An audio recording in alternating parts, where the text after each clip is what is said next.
Hello student, good morning. ज्ञान विहार की online क्लासों में आपका स्वागत है। अपने लेसन चल रहा था संकुल यौगिक, और संकुल यौगिक में हमने क्या पढ़ लिया था? वीबीटी सिद्धांत। देखो भाई स्टूडेंट्स, ध्यान से देखो। अब मैंने वीबीटी सिद्धांत पढ़ रहा था, मैं वीबीटी संयोजकता आबंध सिद्धांत आपको समझा रहा था। तब मैंने क्या बात कही भाई, लिगेंड जब प्रबल आता है तो युग्मन हो जाता है, दुर्बल आता है तो युग्मन नहीं होता, है ना। अब आपने पूछा सर आप युग्मन कर देते हो या अयुग्मित रखते हो, क्यों रखते हो? इस सिद्धांत ये मैं नहीं, ये सिद्धांत, ये बात, ये वीबीटी सिद्धांत ही नहीं समझा पाया। यानी इलेक्ट्रॉन युग्मित होते हैं, युग्मित क्यों होते हैं और अयुग्मित क्यों रहते हैं, इस बात की व्याख्या कौन कर नहीं पाया? वीबीटी सिद्धांत ही नहीं कर पाया। तो जब वीबीटी सिद्धांत नहीं कर पाया, वीबीटी सिद्धांत पोलिंग ने दिया था, जब ये वीबीटी सिद्धांत नहीं कर पाया तो अपने इस बात की व्याख्या कहां से कर देंगे? अब देखो, अगर वीबीटी सिद्धांत के स्टूडेंट्स कमियां लिखने की बात आ जाए ना, वीबीटी सिद्धांत की कमियां लिखिए तो नंबर 1 लिखेंगे ये प्रबल व दुर्बल लिगेंड की व्याख्या नहीं कर पाया। प्रबल व दुर्बल लिगेंड की व्याख्या नहीं कर पाया, ठीक है ना स्टूडेंट। कमी क्या लिखोगे? कमी क्या लिखोगे? प्रबल व दुर्बल लिगेंड की व्याख्या नहीं कर पाया। नंबर 2 क्या लिखोगे? यह सिद्धांत पहले से मानकर चलता है, पहले से मानकर चलता है। पोलिंग ने कहा ऐसा हो सकता है, प्रबल लिगेंड आएंगे तो युग्मन होगा, दुर्बल आएंगे तो क्या रहेंगे? अयुग्मित रहेंगे, ठीक है। और यह सिद्धांत ज्यादा मुख्य प्राथमिकता किसको देता है? केंद्रीय धातु परमाणु को देता है, धातु परमाणु को देता है, लिगेंड को कोई महत्व नहीं देता। इसकी प्रमुख कमियों में यही है, यानी कमी क्या लिखेंगे? प्रबल व दुर्बल लिगेंड की व्याख्या नहीं कर पाया। और यह सिद्धांत जो है केंद्रीय धातु परमाणु के महत्व को नहीं समझाता, और केंद्रीय धातु परमाणु के महत्व को समझाता है और लिगेंड के महत्व को नहीं समझाता। अब देखो, आज हम इसी कमी को दूर करने के लिए नया सिद्धांत लेकर आ रहे हैं, CFT सिद्धांत। इसी कमी को दूर करने के लिए नया सिद्धांत कौन सा लेकर आ गए? CFT सिद्धांत लेकर आ गए। CFT सिद्धांत क्या? Crystal field theory.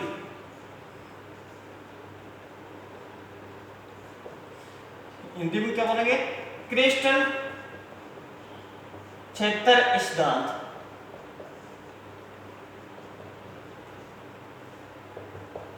क्रिस्टल क्षेत्र सिद्धांत आज मैं पढ़ाऊंगा अष्टफलकीय यौगिकों के लिए। क्रिस्टल सिद्धांत किसके लिए? अष्टफलकीय।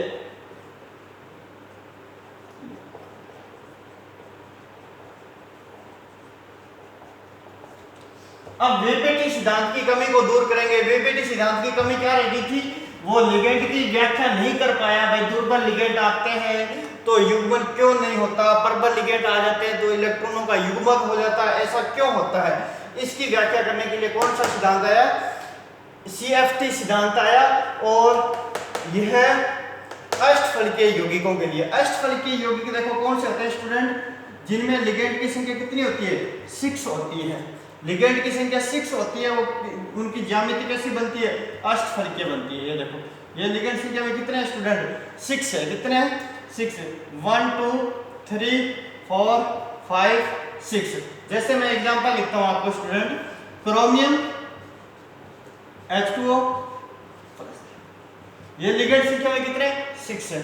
अब देखो, अब क्या कहता है CFT सिद्धांत? क्या कहता है? सुनो, मेरे ध्यान से बात सुन लेना। यानी मैं ये थ्योरी लिखाऊंगा नहीं, आप ध्यान से सुनना, 2 बार वीडियो को देखना और अपने आप इसकी जो थ्योरेटिकल पार्ट्स है, जो थ्योरी लिखी जाती है, वो अपने आप लिखना स्टूडेंट। यह लिगेंड है, ये CFT सिद्धांत किसके लिए? अष्टफलकीय यौगिकों के लिए है, यानी जिसमें लिगेंड की संख्या कितनी होती है? 6 होती है। अब देखो, ये जो केंद्रीय धातु परमाणु है, हम कहते हैं केंद्रीय धातु परमाणु के पास क्या पाए जाते हैं? रिक्त ये डी कक्षक होते हैं। 1 2 3 4, 1 2 3 4 5, ये डी कक्षक हो गए। और ये डी कक्षकों का इनका नाम आप याद रखना, ये याद रखना। इसको क्या बोलते हैं? डी एक्स वाई, इसको डी वाई जेड और इसको डी एक्स जेड। और इसका नाम क्या है स्टूडेंट ए का, यानी ये डी उपकोष है जो कितने कक्षकों में बटा होता है, 5 कक्षकों में बटा होता है। कितने कक्षकों में, 5 कक्षक, 1 2 3 4 5। और ये डी एक्स की स्क्वायर माइनस वाई की स्क्वायर।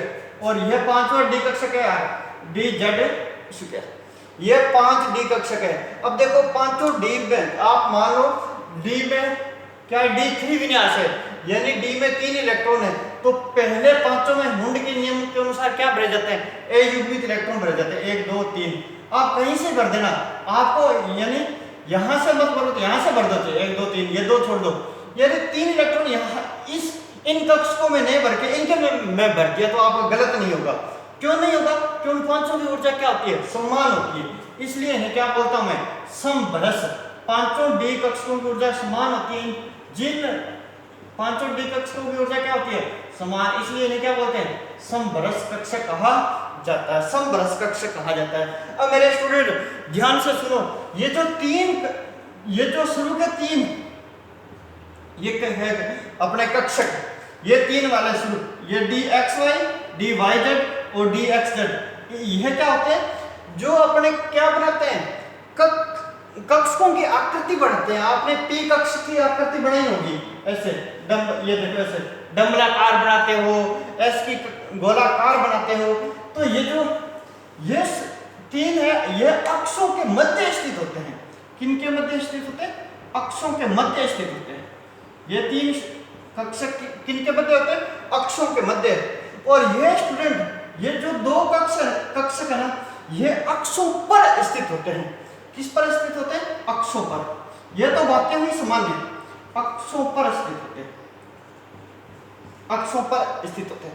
अब देखो हमने क्या बना दिया, डी कक्षक भी बना दिए और लिगेंड भी बना दिया, अष्टफल के लिगेंड भी बना दिए।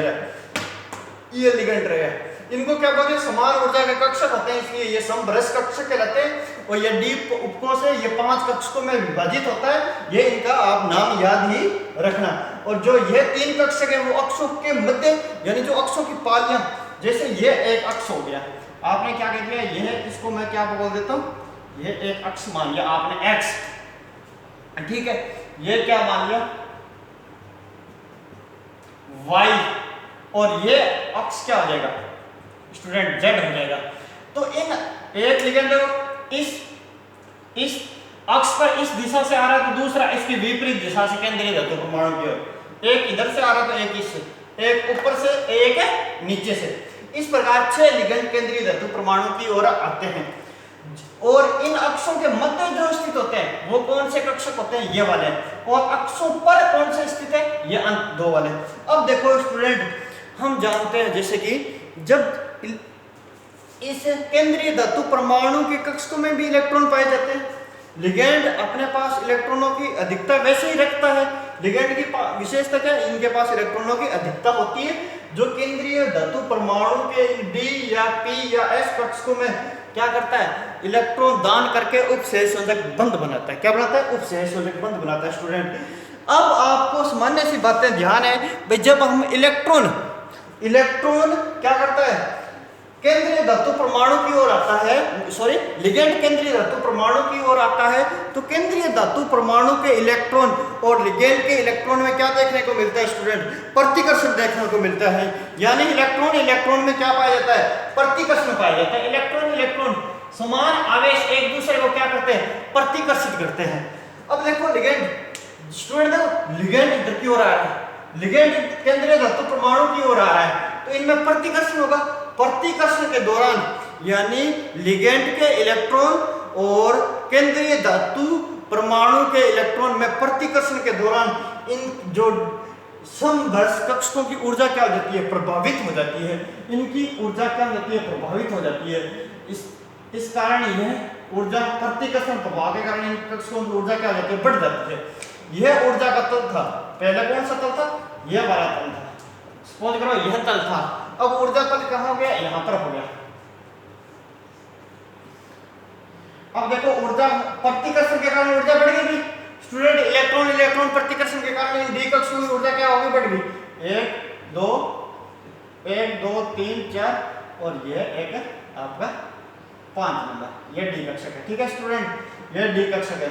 देखो ध्यान से सुनो, ये यहाँ ऊर्जा का तल यहाँ पर था, तो केंद्रीय धातु परमाणु के कक्षकों में इलेक्ट्रॉन उपस्थित होते हैं, लिगेंड के पास इलेक्ट्रॉन होते हैं। जैसे यह केंद्रीय धातु परमाणु की तरफ लिगेंड बढ़ते हैं, केंद्रीय धातु परमाणु की तरफ उपसंयोजक बंध बनाने के लिए लिगेंड आगे की ओर बढ़ते हैं, तो इलेक्ट्रॉन में क्या देखा जाता है, प्रतिकर्षण देखा जाता है। प्रतिकर्षण के कारण यह इन डी कक्षकों की ऊर्जा क्या हो जाती है, बढ़ जाती है। अब आप स्टूडेंट एक बात ध्यान रखो, क्या इन पांचों की ऊर्जा समान रूप से बढ़ पाएगी? क्या आप मानते हो इसकी पांचों की ऊर्जा समान रूप से बढ़ पाएगी? अगर आपने कह दिया सर हाँ इन पांचों की ऊर्जा समान रूप से बढ़ पाएगी, तो मैं कहूंगा गलत है भाई। गलत क्यों है? क्योंकि जो अक्षों पर स्थित होते हैं उनमें प्रतिकर्षण प्रभाव अधिक देखने को मिलता है। मैं आगे की ओर बढ़ रहा हूं, अगर जो मेरे मार्ग के बीच में आएंगे, उनमें क्या होगा, मैं उनको ज्यादा हटाऊंगा, मैं उनको ज्यादा प्रतिकर्षित करूंगा। यानी अक्ष पर इसके लिगेंड के मार्ग में कौन से कक्षक आते हैं? ये 2 कक्षक आते हैं, इसलिए इनमें 2 में क्या होगा,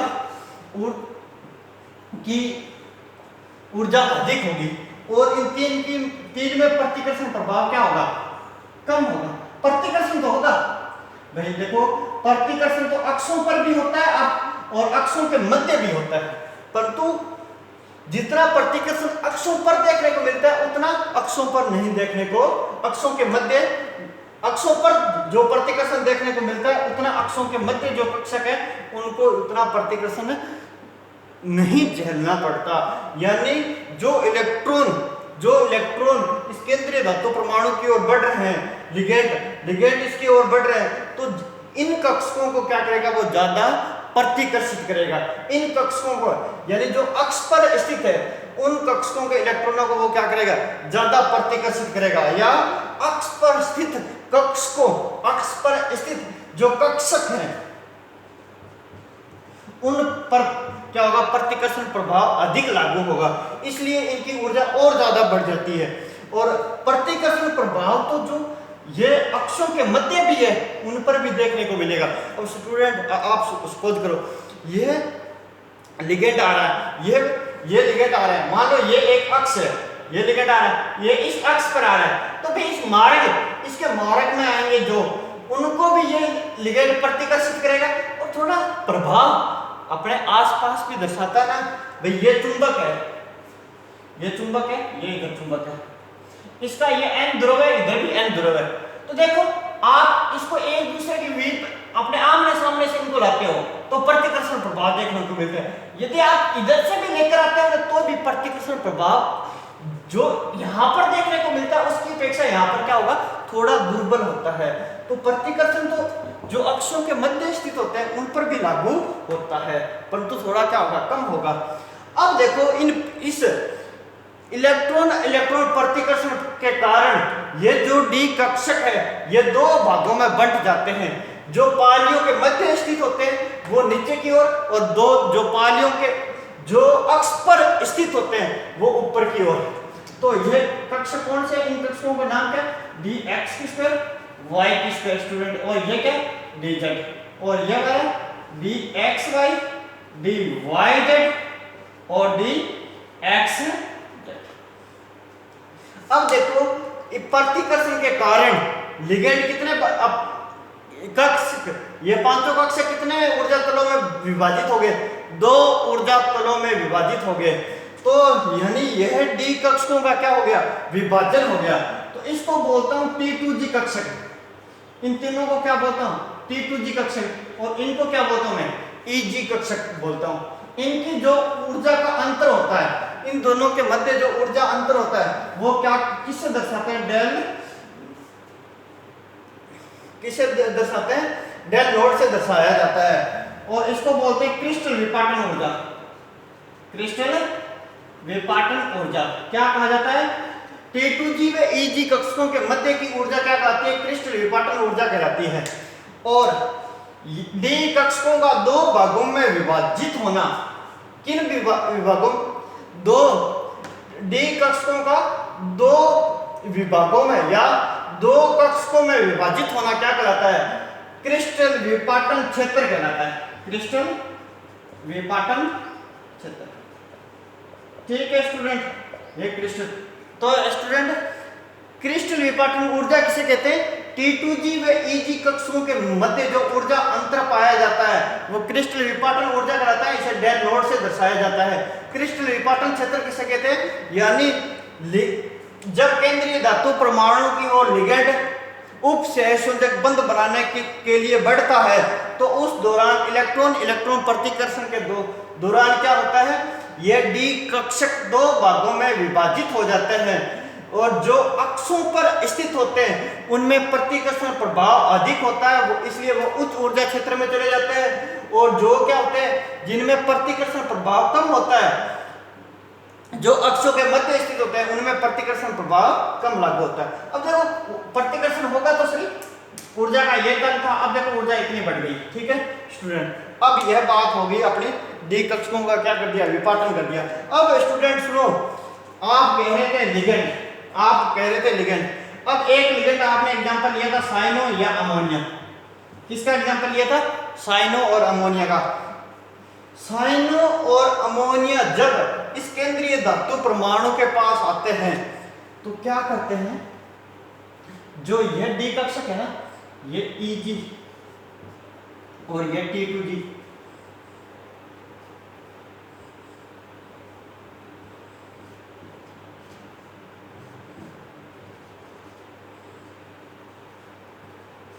इनकी जो ऊर्जा अंतर है इन लिगैंड की उपस्थिति में इनकी जो क्रिस्टल विपाटन ऊर्जा अंतर है वो बहुत अधिक हो जाता है। ये क्रिस्टल विपाटन ऊर्जा अंतर क्या? बहुत अधिक है। अब सोचो आपका इलेक्ट्रॉनिक विन्यास क्या? D5 है, यानी D में कितने इलेक्ट्रॉन है? 5 इलेक्ट्रॉन है। कितने इलेक्ट्रॉन है? 5। तो आप देखो इन लिगैंड की उपस्थिति में क्या करोगे? पहला इलेक्ट्रॉन भरा, दूसरा इलेक्ट्रॉन भरा, तीसरा इलेक्ट्रॉन भरा।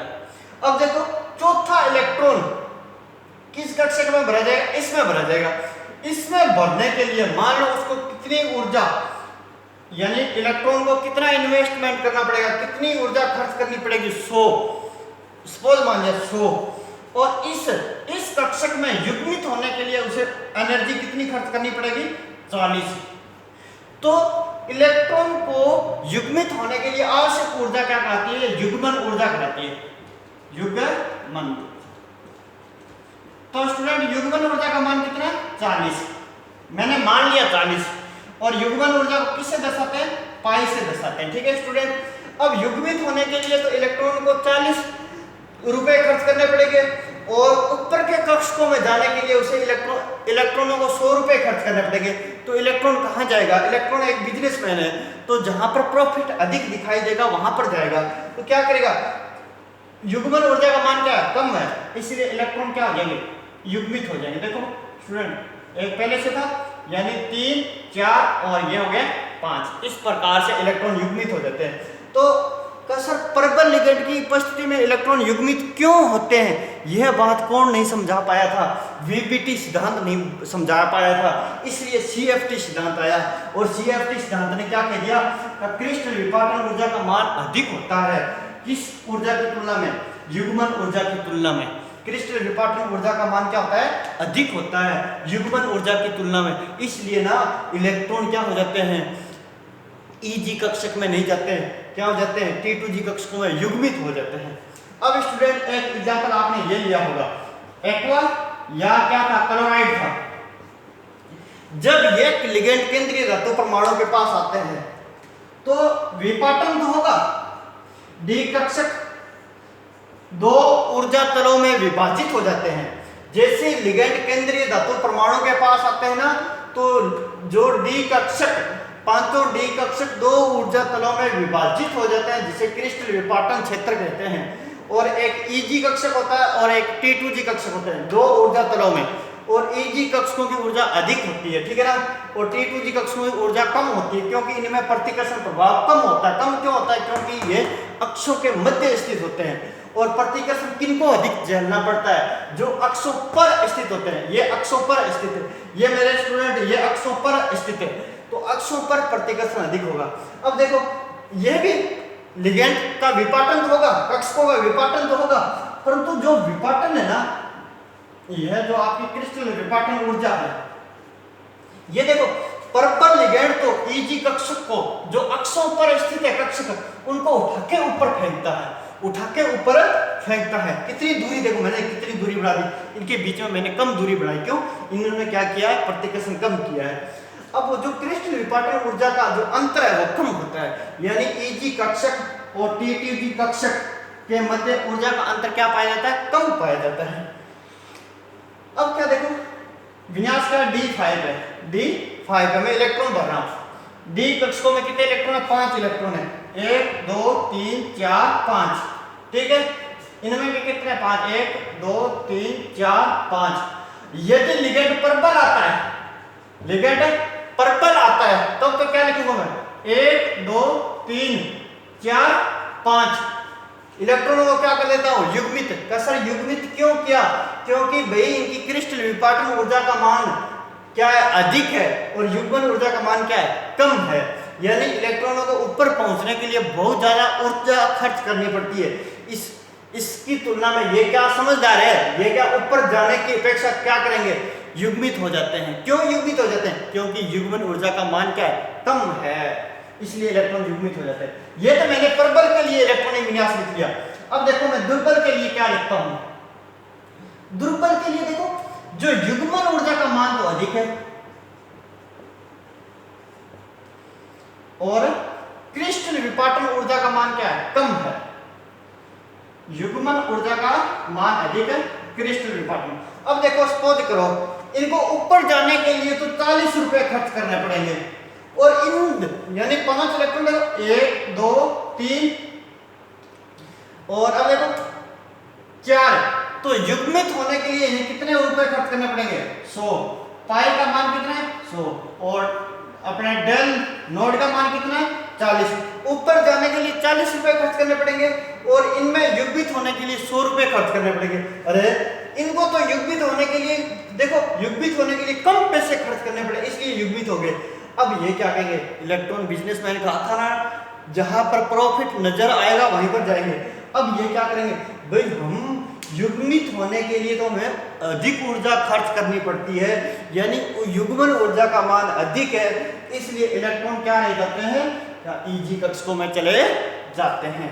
अतः स्टूडेंट मैं कह सकता हूं इस प्रकार से, मैं क्या कह सकता हूं भाई, जो परबल लिगेंड होते हैं ना, उनमें क्रिस्टल विपाटन ऊर्जा का मान अधिक होता है। क्रिस्टल विपाटन ऊर्जा का मान अधिक होता है किसकी अपेक्षा, युग्मन ऊर्जा की अपेक्षा।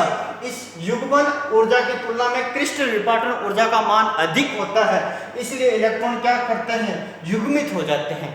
क्रिस्टल विपाटन ऊर्जा का मान अधिक है, इसलिए इलेक्ट्रॉन क्या हो जाते हैं, युग्मित। और यहाँ पर क्या है, जो युग्मन ऊर्जा का मान अधिक है किसकी अपेक्षा, क्रिस्टल विपाटन ऊर्जा की तुलना में। जब युग्मन ऊर्जा का मान अधिक है, यानी युग्मित होने के लिए उन्हें ऊर्जा अधिक खर्च करनी पड़ेगी, इसलिए इलेक्ट्रॉन कहाँ चले जाते हैं, उच्च ऊर्जा कक्षक यानी ईजी में चले जाते हैं। इस प्रकार से क्या कहते हैं, परबल लिगेंड की उपस्थिति में क्या होता है, जो क्रिस्टल विपाटन ऊर्जा का मान अधिक होता है, और दुर्बल लिगेंड परबल लिगेंड की उपस्थिति में क्रिस्टल विपाटन ऊर्जा का मान अधिक होता है, इसलिए इलेक्ट्रॉन क्या हो जाते हैं, युग्मित हो जाते हैं। ठीक है, वीबीटी सिद्धांत में क्यों युग्मित करते हैं, क्योंकि क्रिस्टल विपाटन ऊर्जा का मान अधिक होता है व युग्मन ऊर्जा का मान कम होता है, इसलिए इलेक्ट्रॉनों को क्या करते हैं, युग्मित करते हैं। और दुर्बल लिगेंड होते हैं, उनकी जो क्रिस्टल विपाटन ऊर्जा का मान क्या होता है, कम होता है, और युग्मित होने के लिए उन्हें ऊर्जा ज्यादा खर्च करनी पड़ती है, ज्यादा खर्च करनी पड़ती है। तो वो किस अवस्था में रहते हैं, अयुग्मित अवस्था में रहना पसंद करते हैं। क्या स्टूडेंट आपको समझ में आया नहीं आया, भाई परबल और दुर्बल लिगेंड ऐसा क्यों करते हैं, ऐसा क्यों करते हैं, इस एनर्जी के कारण, इस एनर्जी के कारण, इस एनर्जी के कारण।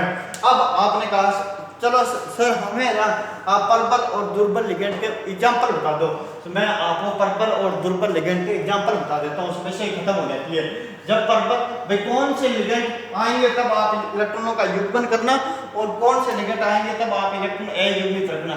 तो मैं आप याद करो, परबल लिगेंड, परबल लिगेंड कौन से स्टूडेंट्स ध्यान से सुनो, अमोनिया NH3, अमोनिया पड़ा, एथिलीन डाइअमीन, EN से लिखता हूं मैं, ठीक है ना, EDTA, EDTA, EDTA, ये 4 और 3 समझ रहे होंगे। हाइड्रिडो, कौन है? हाइड्रिडो, इनको याद रखना स्टूडेंट, नाइट्रो, और स्टूडेंट कौन है? नाइट्रो, हाइड्रिडो और साइनो, वेरी इंपॉर्टेंट कौन है? साइनो। इन दो लिगेंड को याद रख लेना। इसको भी, ओहो, एक और है कार्बोनिल, कार्बोनिल, ये स्टूडेंट पर्पल लिगेंड है, ये स्टूडेंट कौन से? Purple ligand. इनकी जब ये लिगेंड आए तो आप इलेक्ट्रॉनों का क्या करवाना है? युग्मन करवाना है। और दुर्बल लिगेंड कौन से?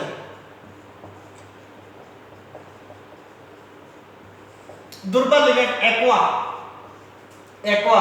और देखो अमोनिया प्रबल है, एक्वा दुर्बल है, और सारे के सारे हाइड्रोजन दुर्बल ही है। आप ये मत मान लेना -4 दे तो वो दुर्बल है, ठीक है ना, अपने वो प्रबल है तो ये भी प्रबल होंगे, सारे हाइड्रोजन, फ्लोरो, क्लोरो, ब्रोमो, आयोडो, माइनस है सभी पर है। और कौन है? ऑक्सोलेटो। अब देखो हाइड्रिडो तो पर्पल है और हाइड्रोक्सी OH-, ये क्या है? दुर्बल है। ये लिगेंड है स्टूडेंट, तो आप इलेक्ट्रॉन क्या रखोगे? अयुग्मित रखोगे। क्यों सर का आप इनमें अयुग्मित क्यों रखते हो?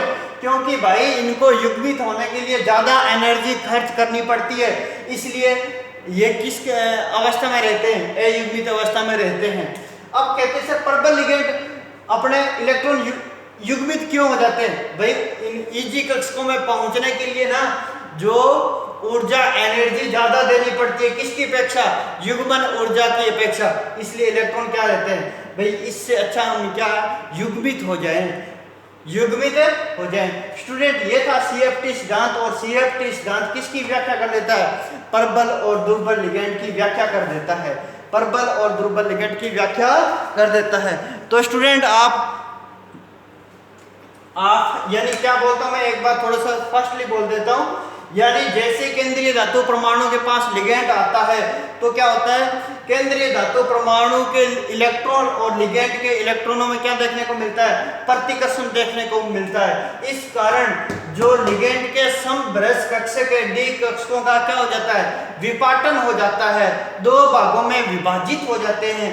और इस विभाजन के दौरान क्या देखने, विभाजन के दौरान ये कितने भागों में विभाजित हो जाते हैं? 2 कक्षकों में विभाजित हो जाते हैं। जो उच्च ऊर्जा के कक्षक होते हैं उन्हें EG कक्षक कहते हैं। इसकी अपेक्षा इनकी ऊर्जा कम होती है, इनकी ऊर्जा इसकी अपेक्षा इनकी एनर्जी कम नहीं होती। ध्यान रखना, ये जो रेखा चित्र बनाओ ना, अब इसमें क्वेश्चन डायरेक्ट ही पूछा जाता है। भाई D5 है, इलेक्ट्रॉनिक क्या है? लिगेंड में अपने केंद्रीय धातु परमाणु का इलेक्ट्रॉनिक विन्यास क्या है? D5 है। तो आप प्रबल लिगेंड के लिए रेखा चित्र बनाइए, प्रबल लिगेंड के लिए तो ये रेखा चित्र बना देंगे अपने, ये समभ्रस कक्षक और यह क्या होगा? यह ऊर्जा का तल। इसकी अपेक्षा इनकी एनर्जी ज्यादा, क्यों? क्योंकि भाई प्रतिकर्षण तो जो अक्ष है, जो अक्षों के मध्य है, प्रतिकर्षण तो होगा, परंतु अक्ष पर स्थित होते हैं उनमें प्रतिकर्षण अधिक हो जाता है, जो अक्षों के मध्य होते हैं उनमें प्रतिकर्षण प्रभाव क्या होता है? कम होता है। इसलिए ये EG और T2G कक्षकों में विभाजित हो जाते हैं। तो D कक्षकों का EG और T2G कक्षकों में विभाजित होना क्या कहलाता है? क्रिस्टल विपाटन क्षेत्र कहलाता है। EG और T2G कक्षकों के मध्य की ऊर्जा क्रिस्टल विपाटन एनर्जी कहलाती है। और युग्मन ऊर्जा का मान क्या होता है? कम होता है प्रबल लिगेंड की उपस्थिति में, इसलिए इलेक्ट्रॉन क्या हो जाते हैं? युग्मित हो जाते हैं। और इसमें युग्मन ऊर्जा का मान क्या होता है? अधिक होता है, इसलिए अयुग्मित रहते हैं। ठीक है स्टूडेंट, इस CFT सिद्धांत से रिलेटिव जो भी क्वेश्चन होते हैं, इसके आधार पर एग्जाम के अंदर जो भी क्वेश्चन पूछे जाते हैं वो क्वेश्चन लेकर मैं कल हाजिर हो जाऊंगा आपके लिए। और आप कोशिश करना इस वीडियो को 2 से 3 बार देखकर नोट्स बनाने की। जितनी ज़्यादा बार देखकर इसको नोट्स बनाओगे तो उतने ही आप परफेक्ट हो जाओगे, यानी ये टॉपिक आपका क्लियर हो जाएगा। इस CFT सिद्धांत पर आधारित क्वेश्चन, जो किस प्रकार के क्वेश्चन पूछे जाते हैं, वो मैं आपको कल नेक्स्ट